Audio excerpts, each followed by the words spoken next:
The 200 Viking longships emerged from the morning mist like demons from hell. 5,000 Norse warriors faced the most powerful empire on earth.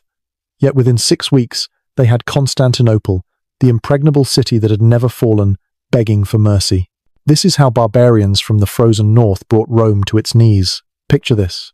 June 18th, 860 AD. Fishermen casting their nets in the Bosporus spotted dragon-headed ships cutting through the dawn fog. Within hours, their peaceful morning would transform into a nightmare that would echo through centuries. By the end of this video, you'll understand how unknown Vikings nearly toppled history's greatest empire, why Rome's most elite soldiers failed, and the shocking aftermath that created the legendary Varangian Guard. Leading this apocalyptic fleet were two names that would haunt Byzantine nightmares: Askold and Dir, known in Kiev as Thunder and Lightning. These weren't random raiders. They commanded a force that had already crushed the mighty Khazars. But here's what doesn't add up. How did 5,000 men terrorize a city of 1 million? What made hardened Byzantine soldiers, veterans of countless battles, run in terror from these northern warriors? And why did Emperor Michael III, the man responsible for defending Christianity's greatest city, choose this exact moment to be hundreds of miles away, drunk in his palace? In the next few minutes, I'll reveal how Vikings reached Constantinople undetected, what secret weapon the Romans deployed that turned the sea into liquid fire, and why the Vikings suddenly withdrew when victory seemed within their grasp. Because what happened during those 6 weeks of terror wasn't just a raid, it was a collision of worlds that would reshape both empires forever. 22 servants were butchered in just 10 minutes at a single monastery. The suburbs of the world's richest city burned while its legendary walls stood helpless. But to understand how Vikings reached the heart of the Roman Empire, we need to go back to where this impossible story begins. If you're fascinated by the untold stories of history's most decisive battles, hit that like button and subscribe for more epic war content.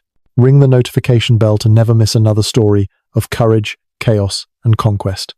Now, let me take you back to that terrifying morning of June 18th, 860 AD. Constantinople in 860 wasn't just any city, it was Rome reborn, the beating heart of Christian civilization. For over 1,000 years, these walls had never fallen. The Byzantine Empire, as historians call it, though its people simply called themselves Romans, controlled trade routes from Europe to Asia. Gold flowed through its markets like water. Silk, spices, and silver made it the richest city on earth. But the empire had a problem, and his name was Michael III. History remembers him as the drunkard, though that's being kind. While Viking longships prowled the Black Sea, the emperor was hundreds of miles away in Asia Minor, supposedly fighting Arab raiders. In reality, he spent more time with wine chalices than battle plans. His absence left a power vacuum in Constantinople that would cost thousands of lives. Now here's where it gets insane.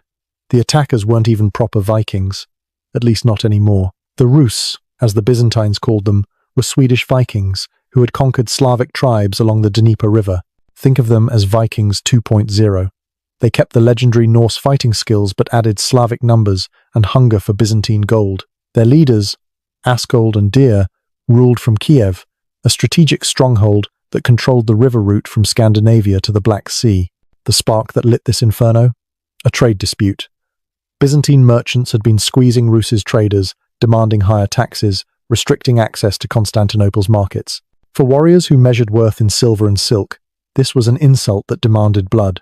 But attacking Constantinople seemed impossible. The city's Theodosian walls stood 60 feet high and 20 feet thick. Triple defensive lines could hold off any army. The imperial fleet patrolled the waters with Greek fire, a weapon so terrifying that Vikings called it dragon's breath. Yet Michael's drunken campaigns had stripped the city's defenses. The elite Tagmata units, Constantinople's finest soldiers, were scattered across Anatolia. The imperial fleet pursued Arab pirates in the Mediterranean. Even worse, the massive chain boom that normally blocked the Golden Horn harbor lay unmanned, its operators reassigned to other duties. The prefect, Nicetas Orifas, an experienced commander, suddenly found himself the last line of defense with barely 5,000 men, mostly ceremonial guards and militia. Intelligence networks that should have warned of approaching threats had grown lazy during years of peace. Nobody watched the Black Sea's northern approaches because nobody believed barbarians could organize a fleet capable of reaching Constantinople.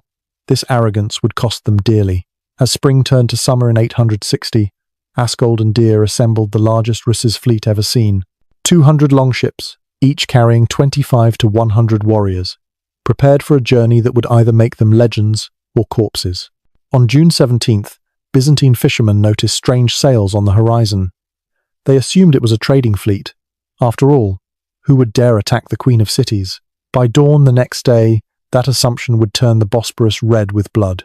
The Rus's fleet that descended upon Constantinople was a masterpiece of Viking naval engineering merged with Slavic ambition.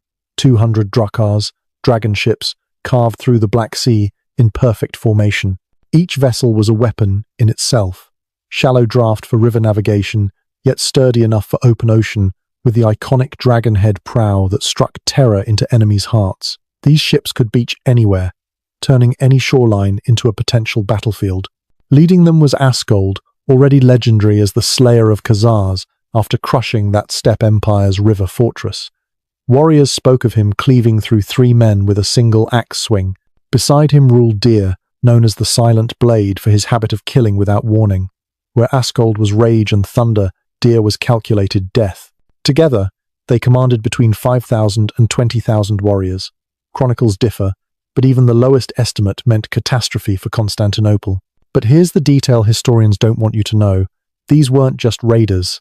Each longship carried specialists, axe-wielding huskars in mail hauberks, archers with composite bows stolen from steppe nomads, and most terrifying of all, berserkers.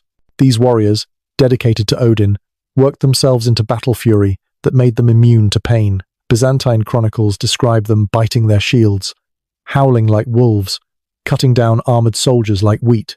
The standard Rus warrior carried a 3-foot round shield, painted with symbols to terrify enemies. Their primary weapon, the Danish axe, 5 pounds of sharpened steel on a 4-foot handle that could split Byzantine armor like parchment. Secondary weapons included the Scramasax knife and pattern-welded swords worth more than most men earned in a lifetime. They wore their wealth: silver arm rings, golden Thor hammers, silk tunics taken from previous raids. Against them stood Constantinople's depleted garrison. 5,000 men sounds impressive until you realize most were skoutatoi, militia, equipped with outdated weapons and minimal training.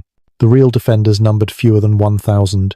Palace guards in lamella armor, Scoli regiment, ceremonial troops forced into actual combat, and most crucially, the Greek fire operators.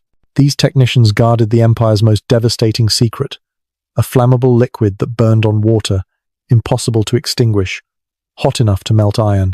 Then scouts reported something impossible. The Rus knew exactly where to strike. They bypassed the heavily fortified European shore, instead targeting the Asian suburbs where wealthy monasteries and merchant villas lay exposed. This intelligence suggested inside knowledge, perhaps from Rus merchants who'd studied the city's weaknesses during peaceful trading seasons. The geography itself became a weapon. The Bosporus Strait, normally Constantinople's protective moat, transformed into a highway of death. Only 15 miles long and less than a mile wide at its narrowest, it funneled attackers directly to the city's richest, least defended districts. The current that usually helped Byzantine ships now carried Viking raiders at terrifying speed. What they didn't know would cost thousands their lives. Prefect Nicetas Orifas had fought Rus's raiders before. He understood their tactics. Lightning strikes at dawn, psychological warfare through brutality, then withdrawal before organized resistance. But this wasn't a raid. This was an invasion fleet, prepared for extended siege. The sheer number of ships meant they could establish forward bases on the Prince's Islands, turning the Sea of Marmara into a Viking lake. The fatal oversight came down to bureaucracy. The harbour chain's maintenance crew had been reassigned to save money.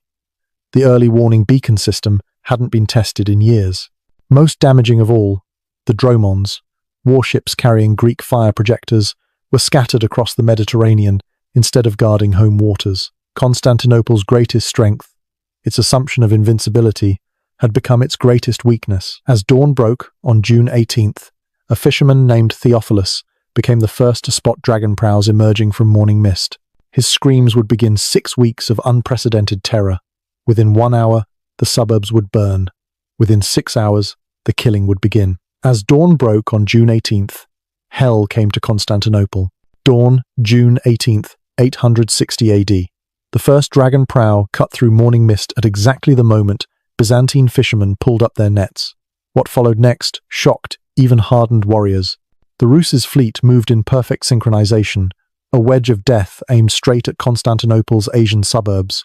200 ships materialized from the fog like an apocalyptic vision, their synchronized oar strokes creating a rhythm that witnesses compared to war drums. Theophilus, the fisherman, abandoned his nets and raced toward shore, screaming warnings that nobody believed. Vikings? Here? Impossible. By the time coastal villages accepted the truth, longships were already beaching. Warriors poured onto Byzantine soil like a plague of iron and death. Each ship discharged its cargo of killers with practiced efficiency, shields locked, axes ready, moving inland before defenders could organize. The race to close Constantinople's gates became a sprint against death. Prefect Nicetas or Rifus had perhaps 20 minutes warning. Guards ran through streets, bellowing for citizens to get inside the walls. Merchants abandoned their stalls. Women grabbed children and fled. The massive bronze gates, each weighing several tons, began their agonizing slow closure. Then the Vikings did something nobody expected. Instead of attacking the walls directly, they bypassed Constantinople entirely, striking the undefended suburbs where the empire's wealth lay exposed. The St. Mama's Quarter fell first. Rus's warriors smashed through villa gates, cutting down guards before they could draw swords. The Church of St. Irene, packed with mourning worshippers, became a slaughterhouse. Gold altar vessels disappeared into Viking sacks, while blood pooled on marble floors. Here's where legend meets horrifying reality.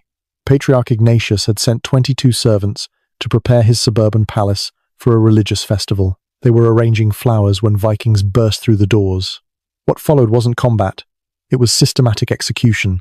One survivor, hidden beneath bodies, later testified that the killing took less than 10 minutes. Axes rose and fell with mechanical precision. The Russes didn't even loot until every Byzantine was dead. But Constantinople had a secret.